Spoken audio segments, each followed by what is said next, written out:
Hello everyone and welcome to week 18 of the Gran Turismo weekly race guide, and as you can see in the background we're at Tsukuba. What a surprise based on the video we did on Saturday. If you haven't checked out that video, do, because it tells you the most common combos that we experience in these weekly races. Let's jump to the race details then. We're racing 5 laps here at Tsukuba. It's a grid start and we are on the sports medium tyre. Now, as you can also see, we're in Slidey Boy. Yes, we're in the old Carrera RS, the Porsche 911. It is very slidey. It is a pure drifto. So the racing is a little bit contacty or carnagey, or whatever word I normally use. Let's jump to that race then. I'll talk you through some tips, tricks, as we always do at Tsukuba, and also a lap guide as well.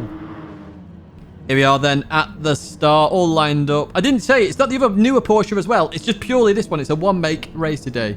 As you see, I'm slightly P9. I didn't set a quality time for this one. I'm only going to set quality times for race B for now. I know we did have that question previously. We're just going to do it for B, which you'll see shortly. But here we are with A. So traction control on 1, as always. And then get ready. Foot to the floor. Off we go. You can see it being used there. And then whack it off before you change gear, just so you don't have any detrimental effect. But don't worry about that too much. Head towards turn 1 then. Obviously, you want to be on the inside. So I try and get myself on the inside as early as possible, because there's normally always carnage here. Unfortunately, that British driver there, Dapper, fortunately got a lot of oversteer with Slidey Boy and made huge contact with me. Fortunately, no penalty for me. A little bit of contact there between us folks. And then I'm not sure whether the Italian just releases the brakes. It really looks like it in the radar, because we're going the same speed and suddenly it's just like a let off to hit me to get around the corner. That's what it felt like anyway. Maybe young Pascal can double check that. I mean, I could check the replay, but I'm not really that bothered about it, to be honest. It's, it's a bit of fun, this daily race. Anyway, in towards the last corner we go, and obviously they've got the 1 second penalty from the first corner. So round we go, and I'm on the inside straight off here, and out we go. Happy days, look at that. We don't even have to worry about the penalty. They turned into me as well at the penalty line. Not sure what that was about as well, so very odd, but we carry on racing. In fact, we're going to advance a bit further on to lap number 2. You see Dapper there on the inside of Sheepy with a bit of a lunge. Now, I know Dapper complained at the end of the race about lunges, but that was a lunge as well, in my opinion. But, hey, we carry on racing all the same. And we've got to overtake Sheppy now. Not sure what that's in reference to. Sheppy sounds like a good nickname, actually. But let's see what we can do. Look at the slide there Sheppy got. Coming out of that past left-hander, in towards the braking zone we go. And not going to get it done so far. However, we're going to have a good run out the corner here. So we get enough traction there to have a good run. Now here, I'm trying to get the slipstream and also get alongside. It's an interesting trick where you have half in, half out. It's worth trying. But in towards the corner we go, and we're down the inside here at this point. And then they just turn into us a little bit. So I'm going to have to drop a gear here. There's a couple of contacts there. I know they're trying to survive it as well. So dropping the gear cost us time there. But then we would have been low in the RPM if we didn't do it. So it's a bit of an awkward one, really. However, we are still on the inside, and we are going to get this job done up into P7. And through we go. Happy days about this. P7. Now we are going to advance a little bit further on again. Lap number 4 now. In towards turn 1 we go.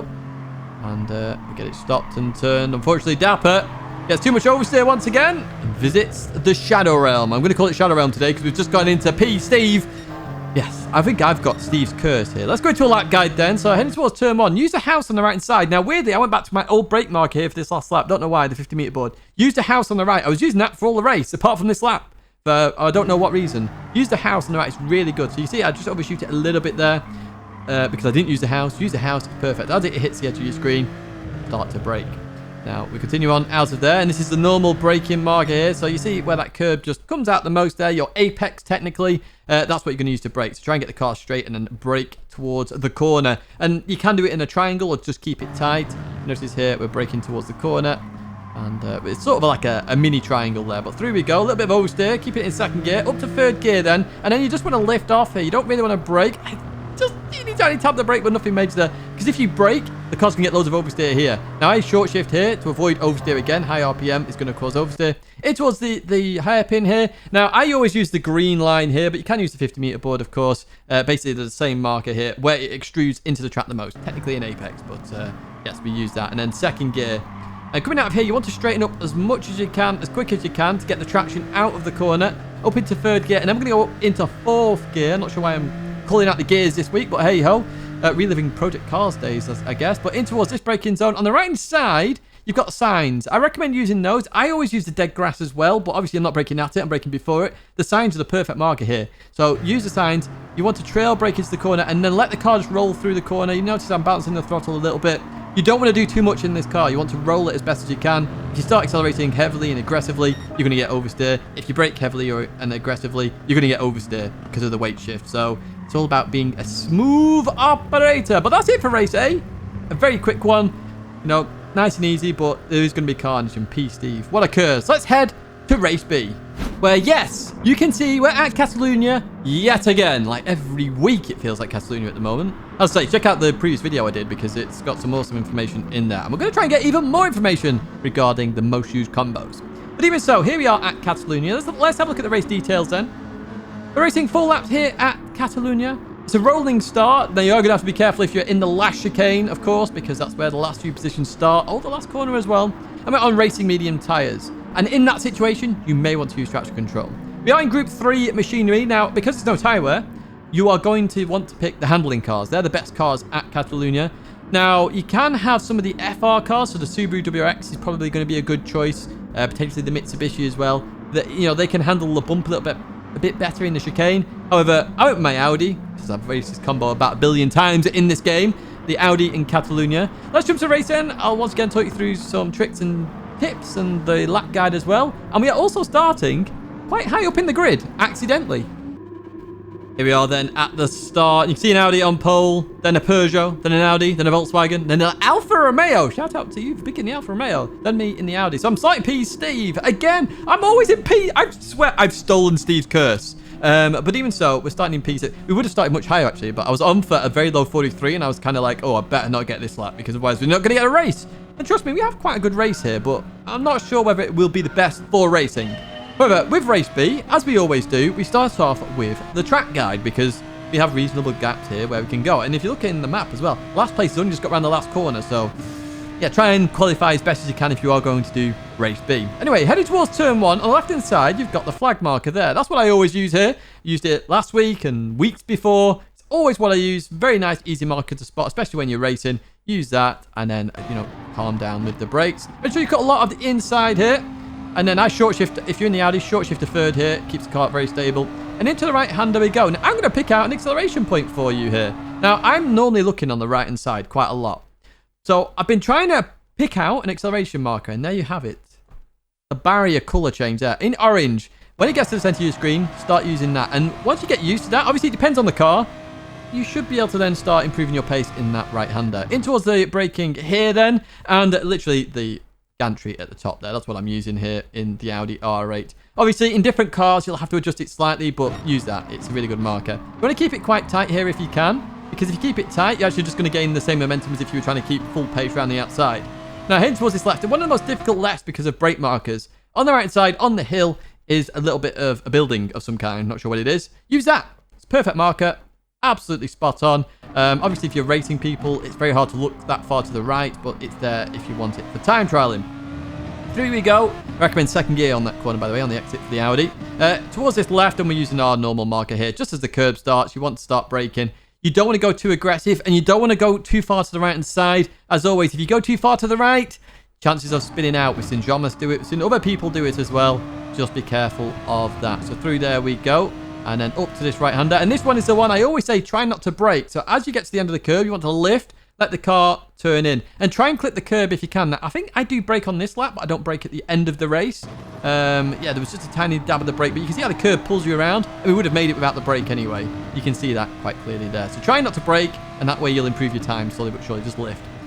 In towards the left we go, and the flag marker on the right hand side once again, and notice it there. Nice and easy to spot as well when you're racing. You're just going to have to be careful with slipstream as well, and if you're behind people. Different cars have different braking, of course, so I did brake a little bit earlier than normal there, but that's the marker I normally use. Be careful and exit from oversteer. Cut a lot of this left to straight line, the right-hander here. I dab the brake and just let the car roll as best as I can, and balancing the car up, balance.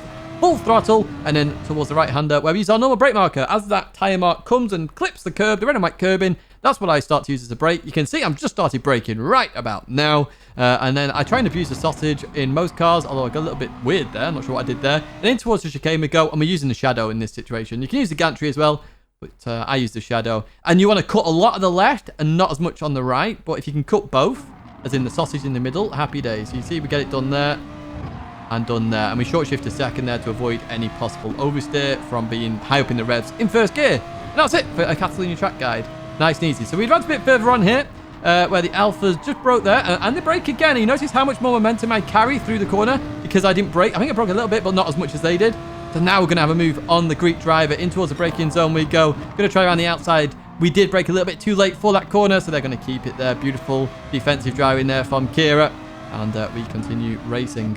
It's nice to see the Alpha racing as well. What do you reckon, folks? Nice to see it racing. Let's see what we can do. Now, it looked like there was a bit of netcode there, if you noticed, because it looked like Kira got pushed forward a little bit. So, sorry if you did, Kira. That wasn't meant to happen. It just, you saw it here. There was no contact noise. Very bizarre anyway. So, through the chicane we go. You notice we lost the rear a little bit there, but they run too wide. And if you run too wide at the chicane, what does that get you? Not prizes. Penalties. There you go. 0.5 second penalty there. So at this point, I'm like, yes, finally we can get past. And one thing you've probably noticed during this race, as we always know at Catalunya, it's very hard to overtake. And this is no exception. We get a bit of a boost there from slipstream, but we brake quite early here because I don't want to lose too much time. And we just carry on racing. So yeah, overtaking here is very, very difficult because it's just corner after corner. And if everyone's in a handling car, there's no real advantage there. So we've just fast forwarded a little bit here to this left-hander because we're about to see Kira unfortunately do what a lot of MR cars do, you get oversteer on the exit of that corner. They do catch it, so good catch. However, we do get that position, and now we're on the chase for found Shelty. We've not lost Shelty, we've found Shelty this time, and we're on the final lap. Let's see what we can do here then. So what I try and do here if I'm going for a move is I try and stay tight as much as I can, to the point where I know I'm going to have a run on the inside. So this makes my indications so clear to Shelty. I'm going for this move. I'm going for it. So Shelty gives me enough space. You know, I make the apex. There's nothing wrong with that. And Shelty defends around the outside. Beautiful move. Beautiful Beetle as well. I'm sure a few folks will be happy with that Beetle livery. In towards the left we go. And this is where I stay in second gear. You can see the bounce of the car as you leave in second gear. So much better than third gear. Now, brake balance, folks. Brake balance is all in the description. I get asked constantly. It's in the description. Check out the description. Here, I could have gone for a move on Shelty, actually. Shelty broke a tiny bit too early, and I'm pretty sure I could have gone for a move there. We nearly rear-ended Shelty, actually, but we didn't. But that's where you're going to also see most of the moves happen, is into that left-hander. And a lot of people will dive there, so that's where the risk is. Because it's so difficult to overtake, that left-hander, honestly, everyone's just going to make moves there to try and get positions in this race. Unfortunately, we couldn't make any moves on Shelty, so Shelty is going to finish in P-Tolly. If you don't know what P-Tolly is, it's mine and Ollie's favourite position. But yes, P4 for Shelty, P5 for myself. At least we're not in the cursed position. And a race where overtaking you're going to struggle with, although you might be able to have the odd good race here. Certainly good track for time trialing. Let's head to race C then, where there is some good racing. Yes, it's Fuji. Now, Fuji always presents some good racing. Let's be real here. I know it's commonly used as a circuit, and again, we figured that out in the previous video. But Fuji does promote some good racing. You know, we've got lots of slipstreaming areas. There's lots of hard braking zones and some flowing ones into hard braking zones. It means you can have lots of overtaking opportunities. Let's have a look at the race details, though, first of all. We're racing 13 laps here at Fuji. It's a full circuit as well, by the way. It's a rolling start. Everyone's on that huge start-finish straight. Racing medium and hard tyres, both are required. Fuel usage ×3. Tyre wear ×13. Yes, it's a stonker this week in the Group 2 cars as well, as you can see. So, pit strategy is interesting, because if you can save the tyres just that extra lap, potentially you can gain an absolute massive advantage. Let's jump to the race then. I'll talk you through some tips and tricks on how to save tyres as well as a lap guide, and some of the fantastic racing we do actually experience here, as well as a death as well. Somebody murders some people. Here we are then at the start. As you can see, it's a GTR fest. I didn't actually mention the priority car here. It's GTRs. GTRs for days. Well, Sleepy Panda went with the Lexus. GL, HF, that's all I could say. But the GTR is the best car here. It's always the best car in Group 2. We need to get that fixed, PD, just to let you know. So we are going to go straight into a lap guide with this one. Obviously, lap 1, hard tyres going to be a little bit different to medium tyres, but I'll point out all the brake markers you can use. And then you can adjust that slightly if you need to adjust it. If you can't brake as late as I can, the marker is there for you to use. So warm up your tyres as always on race C. Tyre wear means tyre temps.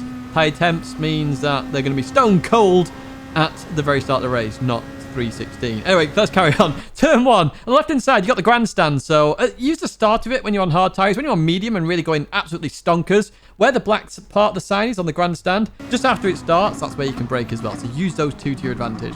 As you can see here, tyre temps, cold tyres, everything else included, all just causing me to understeer off there a little bit. So in towards this turn, everyone's going to hate me for this one. However, as you know, I always use the orange dabs on the barriers, so I'm using that there. But an alternative one is on the left-hand side. The barrier goes from a light grey to a white. Use that as your marker on the left. Or you can use the light on the right if you really want to as well. But yes, I use the orange bit. Through here, you want to just bounce the car as best as you can. So you'll notice I'm just bouncing the throttle here. I don't want to brake at all, really. I have to brake, though, because Jay has to brake as well with the I think there was a bit of contact there. Consta had a curb issue. Anyway, this turn, the brake at the start of where I've highlighted here. If you brake at the end of the curb, you're going to go wide. So I always brake early here to try and get it turned in. But just going back to Consta a second, the curb glitch at turn 2, technically, or turn 3, the left, on the exit, there's a curb glitch. Constantly got that. So just to give you a bit of information there. Down towards the chicane then. On the right side, I'm using the orange dab of paint. As you see, I'm braking a bit early here because there's slipstream and there's a lot of people and the Constantina effect will happen. So yeah, I'm braking early. But if I'm braking full on, I'm using the orange dab on the barrier here. So you can notice there we've had to go really slow through here. Just leaving a little bit of gap on the left-hand side for Alan. And through we go then. So on the right-hand side, you've got your announcement speakers or lights. We still don't know what they are. I should really go and find out. But that is my common marker here. Just dab your brakes and turn in and try and keep the car as balanced as possible. There you go. Through we go. And then once the car's straight, I then go full throttle or as straight as it can be. And then on the left-hand side, at the end of the curb is when I'm going to stop trying to bounce the car in towards the sharp left. Now, the perfect line is to go really far out and come back in. However, in a racing situation, you can't necessarily always do that, but I do my best there. As through we go. You see the Spaniard up ahead's got a 1-second penalty. Now, the last corner, the orange dab on the right-hand side is your brake marker. Now, you can take many lines here. You're going to see 2 lines in this race, so you'll see the other line later on. But normally, a wide line into the inside is going to be best because you're going to get the most momentum at the corner and therefore a better run on the straight. Now it's time for some racing. As I say, you can have some really good racing here. Group 2, Fuji, you normally have good racing, and here is no exception. Consta on the left, and right behind Jay here, and they've got the slipstreams. I'm like, okay, Moses maneuver, here we go. Or a bit off of a Moses maneuver, but we'll take it. Head towards turn 1 then. Jay on the inside, I'm on the outside. In towards the braking we go, so I just did brake at the start of the grandstand there. We'll get my words out. Jay goes a little bit too deep there, but manages to defend the position, and Consta actually is going to back out of this. Not wanting the too wide situation that you want in this left-hander. You drive a bit further on then, and what's kicking off here? Consta's going to go flying by, and you want to race a little bit smart here as well, so I'm just going to let off, save my tyres a little bit. Consta's always going past. Why defend it? Well, look at the gaggle of cars we're catching up to here, my word. Look at that. 2x2 at the start of the race here. So we just let Consta through, and as you can see, we are right on the tail here of this huge battle going on here. I'm not even sure what position we can see up to there. 12, 11, 10, 9, 8, 7. I think P6, of course it is, leading this train of cars. So go for a really wide line here to get a good run out the corner. As I saw, but it's 2x2 up ahead. And Consta has a bit of a wiggle on there. Look at that for a catch from Consta. Well played, Consta. Well played. Round of applause for you. But look at this. Oh, let's just make it 4 wide. Why not? But then I'm like, I need a bit of slipstream here. Let's go over to Jay. Thank you very much. And I'm like, okay. Mad Gunners as well. Let's make it 3 wide. I don't care. Let's have some fun. Heading towards turn 1. Then down the middle. And we all get it. Start. Look at this for some beautiful racing. Look at this. Look at this. I don't. Who was that went off there? Somebody went off. I think it was Wombles. But we continue on into P13. Right behind Mad Gunner here. And again, straight into the pack again. So there's no point fighting too much in this race because you will always catch up to the pack. If you don't... Oh, no. Shelty. We lost Shelty again. Every week, Shelty. Every week. Oh, Zach gets a bit of roasted. I thought I was getting a penalty for this, by the way. I thought, oh, no, there's going to be a penalty. But it doesn't give me one. So thank you, penalty system. At least you're a little bit better than previous systems. However, Consta comes in the pit. I think this is 1 lap too early, to be honest. I do think it's 1 lap too early. But we're going to continue with the racing all the same. Jay down the middle with the Moses maneuver. And someone's gone off here again. Look at that. It's just been reset at turn 1. So I'm on the inside here, leaving the corner. And I do have a bit of an overrun over Jay. But Jay says, why not make it 2 wide into the left? It's very dangerous to do this, but Jay obviously trusts me. There's a little bit of contact there. It just forces me off a little bit, but I think that was actually netcode. I don't actually think Jay hit me. I think it was netcode. As we saw earlier on with the Greek, I think the servers were having a bit of an issue there. So a bit unfortunate, but even so, we carry on racing. We know we're going to catch up again because look, it's a gaggle of cars all fighting, so of course it's going to happen. And here's where the murder happens. Look up ahead. A blue Nissan is off. And then they go into the Greek and somebody else, and then they go spinning. I have no idea what happened there. I have no idea whether that was revenge or whatever it might be. But hey, P8, we'll take it. And then the Greek comes diving down the inside there. That's the alternative line you can take. Gives me room on exit, though. Thank you very much. And we continue out the corner. Still in P8. So happy days, really. I say I have no idea what happened that caused that murder, but hey, it happens. Now, Ponzi came in the pits on lap 5. Now, I nearly came in on lap 5. I waited till lap 6. Lap 5 is probably the best lap for me, personally. Lap 6 was one too many, in my opinion. And you'll see why they're already up ahead. So they've missed a lot of the action. There's a pit loss, 16.7 seconds. So if you want to look on the mini-map, basically, as you get to the Audi sign, just before it, like a second before it, you want to look at the start-finish straight, that's where you'll come out, basically, in a nutshell. So there's your info for the future. So we get a run on Danny here. So let's see what happens. So we're getting a slipstream on Danny. Getting the overrun here. Happy days. Down the inside we go. Danny goes to take the racing line in towards the braking zone. And we get that stopped. Nice and easy on the apex. And we just slow it down a little bit down the apex. Balancing the car to make sure it doesn't oversteer. And we keep that position. Happy days. As we accelerate a bit further on here. So we're going to have an interesting moment here. The Spaniard had obviously gone wide here. They're on hard tyres as well. But then the Spaniard just disappears. Gone. Just like that. No idea how that works. But there we go. They must have quit the race very quickly. Let's put it that way. So in towards the left we go. Right behind Jay again. So I've been in this fight for quite a while. Although I am not finishing in P6 again. So down the inside I go. I'm like, right, let's get this done. Hopefully we'll have slipstream on the exit. Unfortunately not. We're just outside the slipstream. And I'm like, oh no, we're going to get P6 again, aren't we? We have stolen Steve's curse. I promise you, we have stolen Steve's curse. But Jay, interestingly, stays behind initially. So I checked my fuel. I'm like, it's not a fuel race, is it? So I checked it and realised Jay comes back in. And Jay is then going to overtake at the end of the straight here. So down the inside. No, he doesn't. I outbrake myself instead. So Jay's like, yoink, stolen. Or is it stolen? Because I still come out the corner fine. They get a bit of oversteer. I was looking after my tyres, by the way, throughout the stint behind Jay initially. So in we go, side by side. We survive it here as well. Some good racing this. Now in terms of saving tyres, by the way, as you watch this fantastic racing, the way to save tyres is to brake less. The less you brake, the more you save tyres. Down the inside, here we go. Now I had better tyres than Jay at this point. So through we go. So if, for example, you're being overtaken into turn 1, just brake it 50% rather than 100 for a bit longer. So brake a little bit earlier, 50%, you save your tyres. That's all you got to do, and that's how you save tyres. I do have a driving school on saving tyres. We go down the inside of Jay once again into the chicane. And look at this. We're going to go around the outside here. Through. There we go. Job done. Happy days. Or is it? Let's see if we can keep this position. But yes, if you want a bit more info on tyre saving, do check out my driving school on tyre saving. I'll put that in the description for you as well. Through the left we go then. And at the moment, it's looking like, yeah, we've got this now. We've got this. And then I decide to be a bit of a pleb and go on the marbles here. Look at this. Bad move because we're going to get all sorts of oversteer. We just catch the car. And this is going to give Jay a run. A run. So I've got one move to make here. So I'm just on the racing line here. Happy days. I move over quickly. Jay misses it for a brief moment here, but still's going to come at me. Is he going to get a position? No. And I think that move on the finish line. Remember, start finish straight. You've allowed one move. I did my move at a key moment there. I broke the slipstream for a moment in time, which saved me, I think. And I got P5. Finally, not P6. Happy days. I do hope you enjoyed this video. As always, hopefully it's of help to you in terms of strategy and the lap guides. If you do want anything changing, let me know. Please do give the video a thumbs up. Subscribe if you want to stay in touch with the content that is coming on the channel. That's going to be it for me now, folks. Sorry for the early video. Sorry it's not a premiere this week. We'll be back to normal next week. Au revoir and farewell.